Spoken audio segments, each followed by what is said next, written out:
I currently own 622 shares of SCHD in my investing account, and today I want to break down exactly why. I'll show you the real dividend income it's paying me, how the fund has performed over time, and why, despite being controversial, I see SCHD as a stable, reliable piece of my portfolio right now. Part 1. This is why SCHD feels dead, but it isn't. In recent years, SCHD hasn't looked impressive on the surface. For the past 5 years, it's basically gone nowhere, trading in a boring range. That's why many investors are frustrated.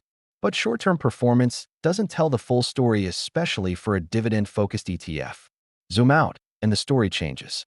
Over the past 10 years, SCHD is up roughly 128%, averaging about 12.8% per year, and since inception, it's gained over 250%. SCHD tends to move in cycles, often trading sideways during periods of tight monetary policy, especially when interest rates are high. We're currently in one of those flat phases, but as the Federal Reserve begins cutting rates, SCHD historically performs better during the easing cycle. That kind of behavior is normal for a high-quality dividend ETF like SCHD. Part 2. SCHD Holdings and why I chose it. SCHD is built for quality and consistency. Its largest sector exposures include energy, consumer defensive, and healthcare, industries known for stable cash flow. The ETF holds well-established dividend payers like PepsiCo, Chevron, Home Depot, Verizon, and Lockheed Martin. To even qualify for SCHD, a company must meet strict requirements. At least 10 consecutive years of dividend payments. Minimum $500 million market cap. Strong trading liquidity. This screening process is what makes SCHD relatively safe and predictable compared to higher-risk growth ETFs. Part 3. My results. I've invested about $16,219 into SCHD, and despite the fund trading mostly sideways recently, I'm still up about 11%, around $1,790 overall. SCHD currently makes up around 62% of my investing account. I also consistently invest into SCHD about $65 every Friday and reinvest every dividend, and that's where the real magic happens. My most recent dividend payment was about $169, which allowed me to buy roughly 6 additional shares automatically. Those new shares then generate even more dividends next quarter. This is the dividend snowball effect in action. Part 4. Dividend growth snowball. When I look back at my dividend history, the growth is undeniable.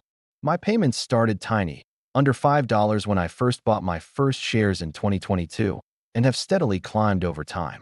Since Q1 of 2024, my SCHD dividends have grown from $53.25 to my most recent 2025 payments, $109.34 in Q1, $125.74 in Q2, $141.19 in Q3, and $169 in Q4.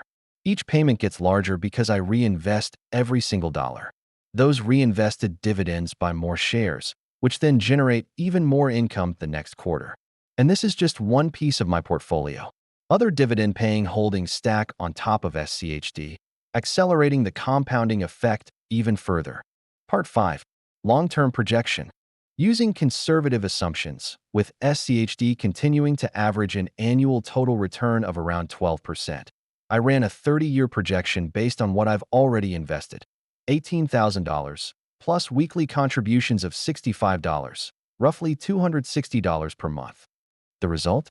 A potential ending balance of around $1.2 million, with hundreds of thousands of dollars in annual dividend income as the portfolio compounds over time.